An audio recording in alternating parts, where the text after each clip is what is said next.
Om Swastiastu. Halo rekan sejawat semuanya, pada kesempatan yang baik ini kami dari SGD 4 Pendidikan Dokter Fakultas Kedokteran Universitas Udayana Angkatan 2019 akan melakukan simulasi pemeriksaan abdomen. Selamat menonton. Selamat pagi Pak, perkenalkan nama saya Dr. Michael. Kalau boleh tahu nama Bapak siapa? Bapak Anom, Bapak Anum usianya berapa? 20 tahun.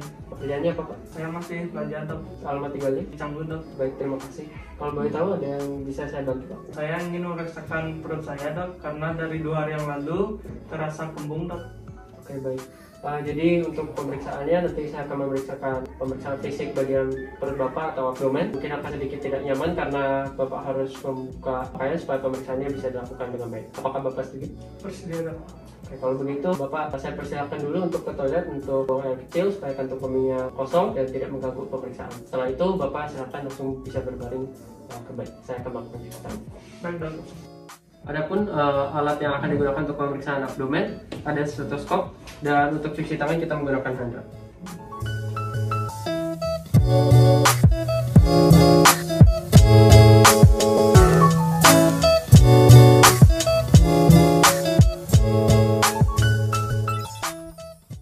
Cuci tangan selesai. Bapak, untuk pemeriksaan abdomen ini bertujuan untuk menilai ada tidaknya gangguan pada abdomen dan organ di dalamnya. Apakah Bapak ada yang ingin tanyakan? Tidak dok. Oke, kalau begitu Pak, silakan untuk dibuka bajunya dan berbaring pada bed.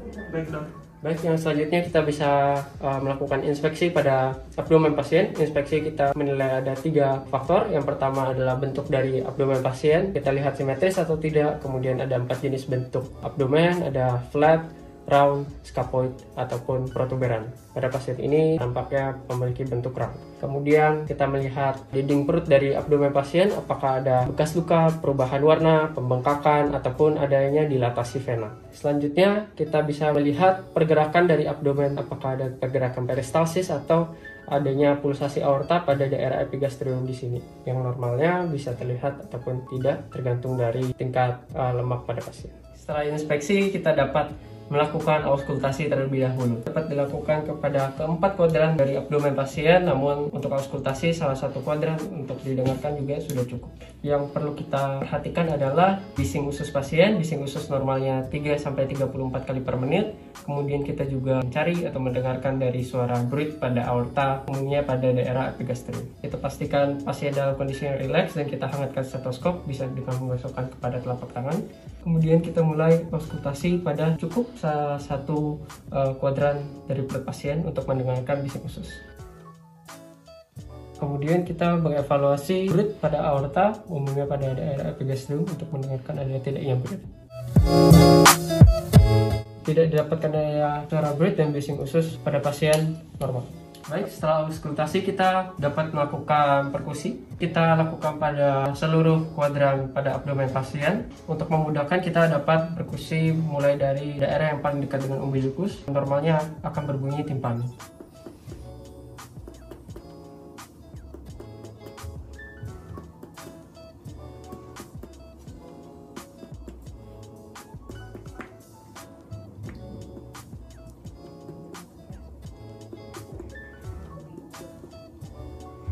Timpani. Seluruh lapang pandang pada abdomen terdengar timpani. Kemudian untuk pemeriksaan yang spesifik untuk asites, kita dapat melakukan pemeriksaan shifting dullness, memulai pada regio tengah dari abdomen pasien. Kita memulai perkusi pada tengah, kemudian kita bergerak ke arah lateral kiri ataupun kanan. Untuk pertama di sini seharusnya berbunyi timpani. Kemudian pada pasien yang asites atau kecurigaan asites, pada daerah lateral di sini akan terdengar bunyi dullness. Ketika kita mendapatkan bunyi yang dullness, misalkan pada daerah sini, kita dapat menyuruh pasien untuk miring ke arah yang berlawanan. Kalau pada kasus ini miring ke kanan, Bapak bisa tolong memiringkan badannya ke arah kanan.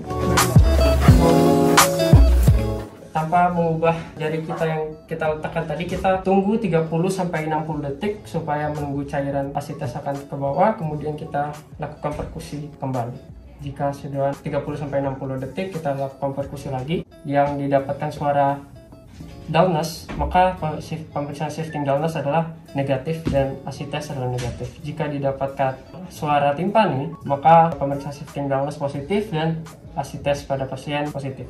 Selanjutnya kita dapat melakukan palpasi pada regio abdomen pasien. Palpasi secara umum dapat kita bedakan menjadi dua, ada palpasi ringan dan palpasi dalam. Kita lakukan pada 9 regio abdomen pada pasien. Ini kita harus jeli untuk melihat ekspresi dari pasien, apakah ekspresi nyeri atau tidak. Jika terdapat nyeri, informasikan kepada pasien untuk mengatakan bahwa itu nyeri. Bapak jika merasakan nyeri, diberitahu saya ya Pak. Siap dok. Kita lakukan palpasi ringan terlebih dahulu sambil melihat ekspresi dari pasien.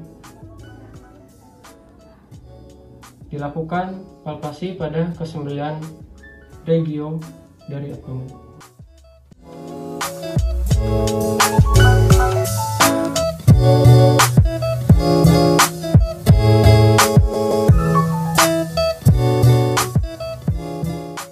Ya, palpasi ringan telah selesai. Tidak nampak adanya ekspresi nyeri daripada pasien.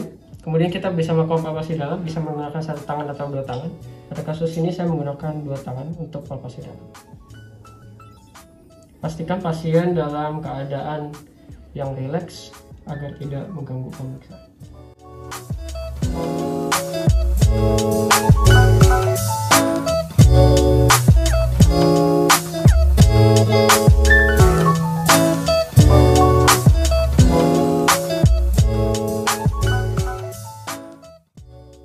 Palpasi dalam sudah selesai dan tidak didapatkan adanya ekspresi nyeri daripada pasien. Selanjutnya kita dapat melakukan palpasi pada hepar. Bapak boleh tolong angkat kakinya.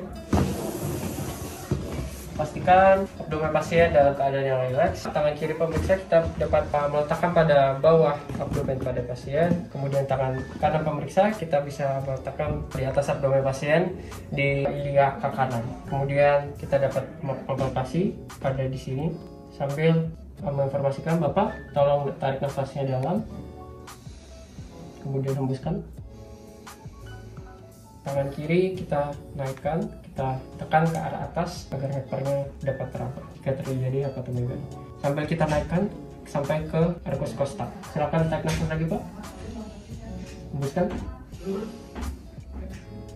Tarik nafas lagi. Hembuskan. Tarik nafas lagi Pak. Hembuskan. Pada pemeriksaan hepar, tidak teraba hepar dari pasien yang menandakan tidak adanya hepatomegaly pada pasien ini. Selanjutnya adalah kita lakukan palpasi pada lien pasien. Kita palpasi dari sias kanan. Silakan tarik nafas Pak. Hembuskan. Kemudian melewati umbilikus, tarik nafas Pak. Hembuskan. Tarik nafas Pak. Hembuskan. Sambil kita menuju pada arcus costa kiri. Tarik nafas Pak. Dihembuskan. Pada arcus costa kiri kita melakukan palpasi dan tarik nafas Pak. Silakan hembuskan. Pada pasien ini tidak teraba lien yang membesar. Selanjutnya kita dapat palpasi pada titik McBurney. Bapak silakan untuk meluruskan kembali kakinya. Untuk titik McBurney yang pertama kita harus identifikasi adalah sias kanan dari pasien. Jika sudah ditemukan sias kanan, kemudian kita buat garis imaginer dari umbilikus yang menghubungkan umbilikus kepada sias. Dan titik McBurney adalah sepertiga dari sias kepada umbilikus sekitar di sini. Di sini adalah titik McBurney. Di sini sias, di sini umbilikus, dan sepertiga garis hubung antara mereka berdua adalah titik McBurney di sini. Lihat apakah ada ekspresi nyeri atau tidak. Bapak jika merasa nyeri, tolong dapat dikatakan ya Pak. Sambil kita melihat ekspresi dari pasien.